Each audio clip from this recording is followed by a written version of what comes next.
ជំរាបសួរលោកគ្រូអ្នកគ្រូជាទីគោរពនិងសួស្តីមិត្តភ័ក្តិទាំងអស់គ្នាជាទីស្រឡាញ់រាប់អានខ្ញុំបានឈ្មោះនេះពុសុភាជាសិស្សថ្នាក់ទី2កននៃសាលាអន្តរជាតិ UKL ថ្ងៃនេះខ្ញុំនិងមិត្តភ័ក្តិខ្ញុំបានធ្វើបទបង្ហាញអំពីរបៀបនៃការសំពះរបស់ខ្មែររបៀបសំពះខ្មែរមាន5យ៉ាង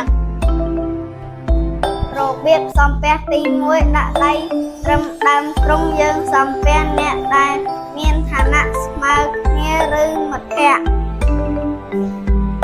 របៀបសំពះទី2ដាក់ដៃត្រឹមមាត់យើងសំពះអ្នកមានវ័យចាស់ជាងឋានៈធំជាងឬអ្នកមានអាយុច្រើនជាងរបៀបសំពះទី3ដាក់ដៃត្រឹមចុងច្រមុះយើងសំពះមាតាបិតាជីដូនជីតានិងលោកគ្រូអ្នកគ្រូរបៀបសំពះទី4ដាក់ដៃត្រឹមចិញ្ចើមយើងសំពះ